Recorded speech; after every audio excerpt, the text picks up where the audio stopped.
जय Hind friends, welcome back to my YouTube channel nursing tutorial. आप सब कैसे हैं? आई होप आप सब बहुत अच्छे होंगे। ये टॉपिक फिफ्थ है हमारे डाइजेस्टिव सिस्टम से या जीआई ट्रैक से, जो कि डिजीज कंडीशंस है एनल फीसर। हमने नेक्स्ट वीडियो में देखा था anal fistula and anal fissure. Same same लगते हैं, थोड़ा सा कंफ्यूजन होता है, उसको भी दूर कर देंगे। तो इसका जो डिफरेंस है बीच का एनल फीसर का एनल फिस्टुला का, वो भी बताएंगे। तो क्या होता है कि एनल फीचर्स जो होता है, एनल फीसर जो होता है कि क्रैकिंग हो जाती है। किसमें क्रैकिंग हो जाती है? तो एनल कैनाल में। ठीक है, एनस जो होता है उसमें क्रैकिंग हो जाती है। ठीक है, ये लास्ट पार्ट होता है हमारे जीआई ट्रैक का। ठीक है, तो एनल में क्या होता है? क्रैकिंग हो जाती है, जैसे ये एनल हो गया। उस फीसर्स में क्या हुआ? फिस्टुला में क्या हुआ था? फिस्टुला में ओपनिंग, अब नॉर्मल ओपनिंग हो गई थी, जैसे कि यहाँ से ओपनिंग, मसल से ओपनिंग हो गई थी, आई बटक्स में आ गई थी, या बोल सकते लेडीज है तो वेजाइना वगैरह में चली गई थी, ऐसा ओपनिंग हो जा रहा था एनल फिस्टुला में। एंड एनल फीचर्स में क्या होगा कि एनल फिसुआ एनल फीसर में क्या होगा कि इसमें क्रैकिंग आ जाएगी। क्रैकिंग इसमें की फट जाना है, जो वहाँ की स्किन होगी एनल एनल कैनाल जो होगी, वहाँ की जो स्किन होगी वो क्या होगी कि उसकी लाइनिंग जो होगी, लाइनिंग मतलब अपर सेल्स जो होंगे, टिश्यूज जो होंगे, उसके कवरिंग, एनल कवरिंग जो है, ठीक है, अपर सेल टिश्यूज, अपर लेयर जो होता है, वहाँ पे क्या होती है कि क्रैकिंग हो जाती है। ये लाइन पे ही क्रैकिंग होती है, जहाँ पे जिसे लाइन को कहते हैं, टीयर जो लाइंस होती है वहीं पे ही क्रैकिंग हो जाती है। इसको डिटेली हम डिस्कस करेंगे। तो लेट्स स्टार्ट द वीडियो। ये बहुत इंपॉर्टेंट हमारे लिए होगा, क्योंकि इससे रिलेटेड क्वेश्चंस पुट अप होते हैं। जो जो मेन टॉपिक है हम उसे ही डिस्कस कर रहे हैं। जो नॉर्मल टॉपिक्स वगैरह है जिसको संभावना नहीं है कि पेपर्स में आएंगे, लेकिन उसका पढ़ना जरूरी है। सब डिजीज कंडीशंस के बारे में हमें जानना जरूरी है, वो शॉर्ट वीडियो में हमने प्रोवाइड कर दी है। इंट्रोडक्शन एनल फीचर का, ठीक है, इंट्रोडक्शन से ही स्टार्ट करते हैं। तो इसका इंट्रोडक्शन क्या होगा? तो anal feature is the longitudinal tears. जो एनल फीचर होता है, लॉन्गिट्यूनल टीयर्स होता है, ulcerations in the linings of the anal canal. इसमें क्या होता है कि अल्सरेशन टाइप्स का हो जाता है। अल्सरेशन टाइप बोल सकते हैं कि वहां पे, जैसे अल्सर मीन्स क्या होता है? वहां पे रेडनेस हो जाने, छाले पड़ जाने। ठीक है, ये अल्सरेशन टाइप होता है कि यहाँ टाइप कहाँ पे प्रेजेंट होता है? तो ये लाइनिंग, किसके लाइनिंग पे? तो एनल के कैनाल के लाइनिंग पे अल्सरेशन टाइप का, क्रैकिंग टाइप का हो जाता है। Anal feature is the tear there lining of lower rectum that pain and during the bowel movement. अगर बावल मूवमेंट, इस मीन्स आप एक वो आउट कर रहे हैं, जो भी वेस्ट प्रोडक्ट है वो आउट कर रहे हैं, टॉयलेट वगैरह कर रहे हैं, तो उसके बावल मूवमेंट होगा। ठीक है, जो वहाँ की सीलिया वगैरह, इस लाइन जो होगी कि ट्रैक की जो सीलिया वगैरह होगी वो मूवमेंट करेंगी। बावल जब मूवमेंट होगा तो उसकी वजह से जो होगा कि एनल, लोअर एनल कैनाल में पेन होगा। ठीक है, तो उसी को कहते हैं एनल फीचर्स। ठीक है, anal features and difference between fistula. आया समझ में? तो एक बार फिर से बता दे रहे हैं, एनल फीचर्स जो होते हैं उसमें क्रैकिंग आ जाने, छाले पड़ जाने, अल्सरेटिव टाइप के हो जाने, उसी को कहते हैं एनल फीचर्स। अभी हम फोटो के थ्रू बताएंगे, दिखाएंगे, अभी है आगे। ठीक है, और एनल फिस्टुला क्या होता है? उसमें अबनॉर्मल ओपनिंग हो जाती है एनल कैनाल में। अबनॉर्मल ओपनिंग जैसे कि हमने पिछले वीडियो में हमने डिस्कस करा है, नहीं देखें तो आप जाके देख सकते हैं। ठीक है, नेक्स्ट चलते हैं डिफिनेशंस की तरफ। डिफिनेशंस क्या है? Anal An anal fistula fissures is either split in the skin, in skins lining their anus. It can causes pain, bleedings and itchings, especially during the bowel movement.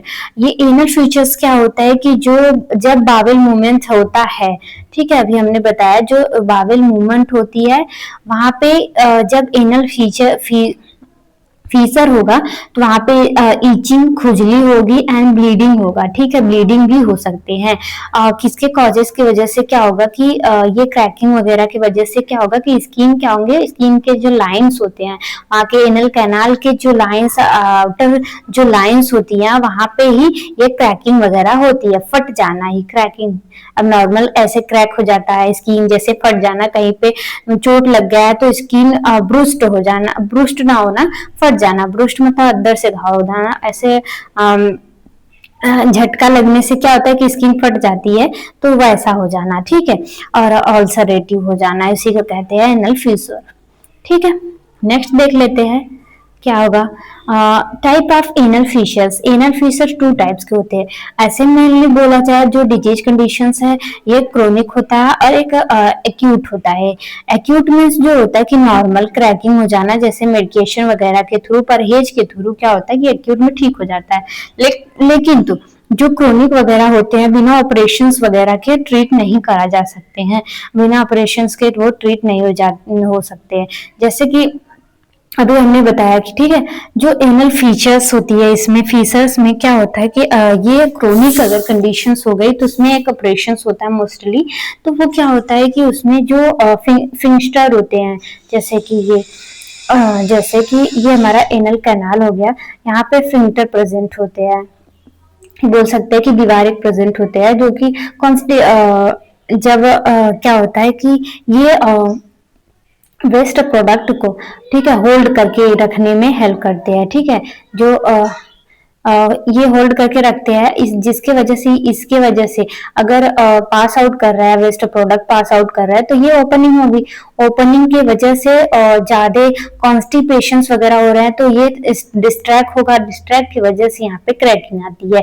अगर operation में क्या होता है कि इसी मसल्स को, अंदर इनटर मसल्स को क्या करते हैं, कट कर देते हैं। अभी आगे हमने डिस्कस करने हैं, तो टाइप्स को देख लेते हैं। मेनली टू टाइप्स के होते हैं, first one primary and secondary types होते हैं एनल फीचर्स के। तो प्राइमरी में क्या होता है, primary anal features mainly occurring due to the trauma to the anal canal. तो क्या होता है कि किसी चोट वगैरह लगने की वजह से, ट्रॉमा की वजह से क्या होता है कि ये अकर होता है, बनता होता है, जैसे कि कॉज करता है, ठीक है। Canal and the several constipation, ये मेनली क्या होता है कि सेवरल टाइप्स के कॉन्स्टिपेशन के वजह से ये अकर होता है, ठीक है। एनल फीचर्स जो होता है, फीचर जो होता है, predispose to the occurrence anal fissures which leads to the higher pressures in the internal and sphincters. इसमें क्या होता है कि अगर ये इंटरनली एक्सफिंचर, टू टाइप्स के स्फिंक्चर्स होते हैं, एक्सटर्नल एक्सफिंचर एंड इंटरनल एक्सफिंचर। जब यहाँ पे एक्सटर्नल एक्सफिंचर प्रेजेंट होती है, जब आप टॉयलेट वगैरह कर लेते हैं, ठीक है, तो ये स्फिंक्चर्स क्या होते हैं, पहले बंद हो जाते हैं, ठीक है, ओपनिंग ये क्लोज हो जाती है। अगर जो वेस्ट प्रोडक्ट आ रहा है, ठीक है, एनल्स, ये एनल कैनाल हो गया, ये वेस्ट प्रोडक्ट जो है वो जैसे ही आगे की तरफ जाएगा, ये जो स्फिंक्टर होती है वो ओपनिंग हो जाती है, इसका ओपन हो जाता है, ठीक है। तो जिसकी वजह से ये डिस्ट्रैक्ट होंगी, इसका ओपनिंग होगा, इसकी वजह से प्रेशर पड़ने की वजह से, अगर कॉन्स्टिपेशन हो रहा है, पेशेंट को कॉन्स्टिपेशन की वजह से हो रहा है प्राइमरी एनल फीचर्स, तो उसकी वजह से क्या होगा कि ये डिस्ट्रैक्ट होंगी, तो डिस्ट्रैक्ट प्रेशर्स की वजह से क्या होगा कि ये क्रैकिंग स्टार्ट होती है। ओके, नेक्स्ट वन देख लेते हैं सेकेंडरी एनल फीचर्स। ये मेनली प्राइमरी क्या होगी, कॉन्स्टिपेशन से कॉज कर रही हैं एंड एक्सपिंक्टर पे प्रेशर पड़ रहा है, उसकी वजह से फट रही है वहां पे, ठीक है। एनल लाइनिंग जो होती है वो क्रैक हो रही है। सेकेंडरी एनल फीचर्स क्या होता है, it is the associated with the inflammation bowel disease. अगर बावल में इन्फ्लेमेशन हो गए, इन्फेक्शन हो गए हैं, बावल डिजीज कोई है, ठीक है, प्रीवियस सर्जरीज वगैरह हुई है, उसके वजह से प्रेशर पड़ने की वजह से, प्रीवियस सर्जरी का जो उसके वजह से क्रैकिंग वगैरह आ जाना, टीबी, अगर ट्यूबरकुलोसिस कॉज किया है पेशेंट को, anal tuberculosis, I mean GI tuberculosis वगैरह उसके वजह से कॉज कर सकते हैं। गोनोरिया डिजीज वगैरह, एचआईवी है, उसके वजह से कॉज कर सकता है सेकेंडरी एनल फीचर्स, ठीक है।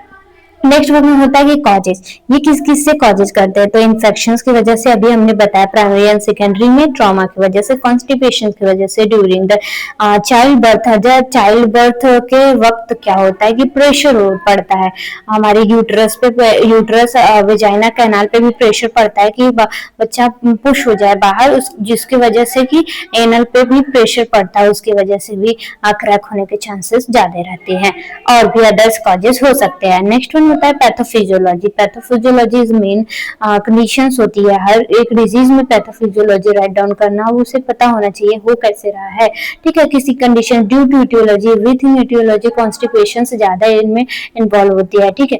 कॉन्स्टिपेशन की वजह से क्या होता है, हेड प्रेशर पड़ेगा, ठीक है। कॉन्स्टिपेशन की वजह से जो नली होगी, जैसे ये है, ये नली में कॉन्स्टिपेशन होगा, ठीक है, उसके वजह से नली में प्रेशर पड़ेगा। कॉन्स्टिपेशन क्या होता है? हार्ड स्टूल पास करना, ठीक है। हार्ड स्टूल पास करना, पास नहीं होता है, ठीक है, तो इस पर प्रेशर पड़ेगा, प्रेशर पड़ रहा है, ठीक है। Tear in the anal canals mucosa several anal pain, ठीक है। तो क्या होगा कि जो लाइनिंग है एनल कैनाल की, जो लाइनिंग्स वगैरह है, वो क्या होंगे कि जो म्यूकोजा लेयर्स वगैरह होती है वो डिस्ट्रैक्ट होंगी, वो फीसस होंगी, या ये क्या होंगी कि जैसे बैलून है, ठीक है, उसको फुलाएंगे तो क्या होगा कि स्प्रेड होगा, या हम बोल सकते हैं कि डिस्ट्रैक्ट होगा, ठीक है, फूलेगा, तो वो उसकी पतली जो होती है कि वो झिल्ली जो होती है बैलून की, जो वो पतली हो जाती है। जैसे ये भी कॉन्स्टिपेशन होगा, ये डिस्ट्रैक्ट होंगी, ठीक है, उसके वजह से क्या होगा? क्रैकिंग होगी, ठीक है। तो क्या होगा कि इस पे वो प्रेशर पड़ रहा है, पेन होगा, ठीक है। Spasm of the internal sphincter, internal sphincter जो खुल रहे थे, ठीक है, उसमें स्पाज्म पड़ने वाले हैं, ठीक है, वो पेन होगी, क्रैकिंग होगा, स्पाज्म हो जाएंगे। फिर impaired by the Fincher, internal Fincher जो होती है, इंटरनल फिंचर जो खुल रही है, ठीक है, अभी हमने बताया, वो क्या होंगी? इम्पेयर्ड होंगी। इम्पेयर्ड होने के बाद जो ब्लड सर्कुलेशन होगा वो भी इम्पेयर्ड हो जाएगा। यहाँ का जो ये इम्पेयर्ड हो गए फिंचर, तो ब्लड सर्कुलेशन है वो भी इम्पेयर्ड हो जाएंगे, जैसे इसमें दिखाया गया है, ये इम्पेयर्ड हो रही है, ब्लड सर्कुलेशन भी इम्पेयर्ड हो रही है, ठीक है। फिर उसके बाद इम्पेयर्ड द हीलिंग, ठीक है। फिर उसके बाद ये इम्पेयर्ड होंगी, क्रैकिंग वगैरह होगा, हीलिंग, बार बार कॉन्स्टिपेशन हो रहा है तो ये क्रैकिंग होगा, तो हीलिंग नहीं होगा। फिर जब स्टूल पास करेंगे पेन ही होगा, ओके। फिर क्रोनिक एनल फीचर्स कॉज कर देगा, पेन होता रहेगा, हम ट्रीट नहीं कर रहे हैं तो, ठीक है, ओके, ऐसे होता है। नेक्स्ट वन होता है क्लिनिकल मैनिफेस्टेशन, इसको देख लेते हैं। तो क्लिनिकल मैनिफेस्टेशन में क्या क्या देखने को मिलेगा? फर्स्ट वन होता है कि रेडनेस, वहाँ पे क्रैकिंग वगैरह होगी तो रेडनेस होंगे, छाले वगैरह पड़े हैं तो वो भी रेडनेस होंगे, और ब्लीडिंग्स वगैरह होंगी, ठीक है, और एनल पेन भी होगा, कॉन्स्टिपेशंस वगैरह होंगे, ठीक है। ये भी कंडीशंस देखने, उससे वही तो मेन कंडीशंस होती है। बर्निंग पेन होगा, ओके, ये मेन कंडीशंस होती है हमारे डिजीज कंडीशंस के अंडर में। तो इसमें मेन चीज क्या होगा? हिस्ट्री कलेक्शन करेंगे, पेशेंट को कॉन्स्टिपेशन कितने दिनों से हो रहा है, कितने दिनों से नहीं हो रहा है, कोई अदर ट्रॉमा डिजीजेस वगैरह या सर्जरी वगैरह तो नहीं हुए एनल कैनाल के, एंड अदर जीआई सिस्टम के सर्जरीज वगैरह नहीं हुए, उसकी वजह से अगर कॉन्स्टिपेशन हो रहा है, किसकी वजह से हो रहा है, नॉर्मली हो रहा है, उसकी वजह से कॉज किया है, तो ये सब देखते हैं, ठीक है। फिजिकल एग्जामिनेशन से एनालिसिस करेंगे, हमें हाइजीन मेंटेन करते हुए जो एनस होगा उसको एनालाइज करेंगे, ठीक है। लोअर प्रोक्टोस्कोपी करेंगे, जैसे कि एंडोस्कोपी वगैरह होती है वैसे प्रोक्टोस्कोपी होगी एनल कैनाल में। लोअर जैसे एनल को एग्जामिनेशन ऐसे करते हैं, उसमें क्या होता है कि कैमरे लगे हुए थे इस ट्यूब में, उसके थ्रू एग्जामिनेशन करेंगे कि कहाँ क्रैकिंग वगैरह हुई है कि नहीं हुई है, ये रेयर कंडीशंस में होता है। फर्स्ट वन देखेंगे CBC check, complete blood count check करेंगे कि इन्फ्लामेशन, इन्फेक्शंस, एचआईवी तो नहीं हुआ पेशेंट को, अनदर डिजीजेस तो नहीं हुआ, इन्फेक्शंस वगैरह के वजह से भी क्या होता है कि कॉन्स्टिपेशंस वगैरह अदर साइन सिम्टम्स देखने को मिलते हैं। स्टूल एग्जामिनेशंस करेंगे कि ब्लीडिंग्स वगैरह उसमें नहीं आ रहा है, ये सब देख लेते हैं। Management of the treatment, treatment क्या करेंगे और मैनेजमेंट क्या करेंगे? तो पहले तो हम देखते हैं कि मेडिकल मैनेजमेंट, ठीक है, ओके।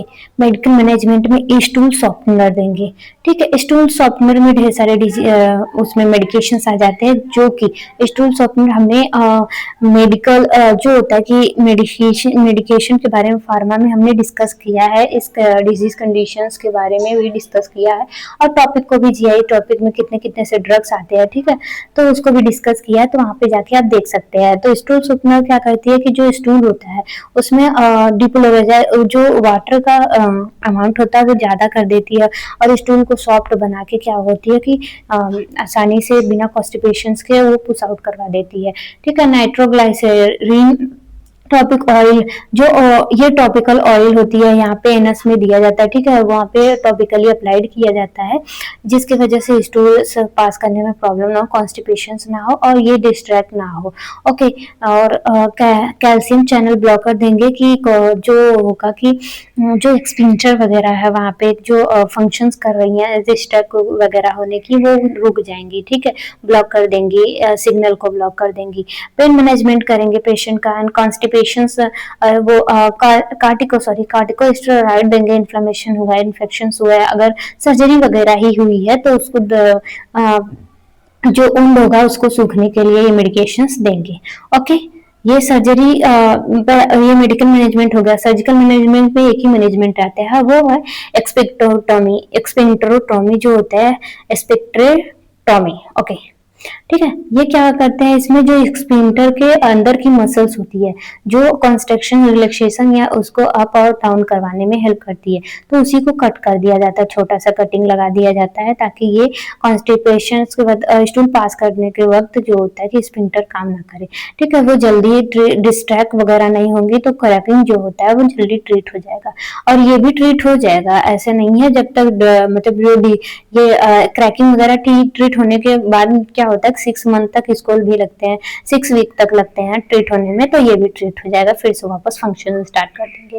ओके, तो नेक्स्ट नर्सिंग मैनेजमेंट हमारा क्या होगा कि कंफर्टेबल पेशेंट को असेसमेंट करना है, कंफर्टेबल पोजीशन देनी है, कोई भी जो भी ऑइंटमेंट वगैरह वो यूज करने हैं, मेडिकेशन प्रॉपर तरीके से देने हैं, सब रिपोर्ट रिकॉर्ड को राइट डाउन करने हैं, और पेशेंट से आईपीआर वगैरह मेंटेन करना है, वाइटल साइन प्रॉपरली चेक करने हैं, और उनके केयरिंग प्रोवाइड करने हैं। ठीक है, तो thank you class, thank you very much, thank you for watching. आगे नेक्स्ट वीडियो में नेक्स्ट टॉपिक देखने वाले हैं, इंटरेस्टिंग टॉपिक देखेंगे, ठीक है, जो कि हमारे बहुत हेल्पफुल हो पेपर के लिए। तो थैंक यू वेरी मच। आपको ये वीडियो थोड़ा सा भी पसंद आया तो प्लीज सब्सक्राइब एंड लाइक कर दीजिएगा और शेयर कर दीजिएगा। Thank you very much.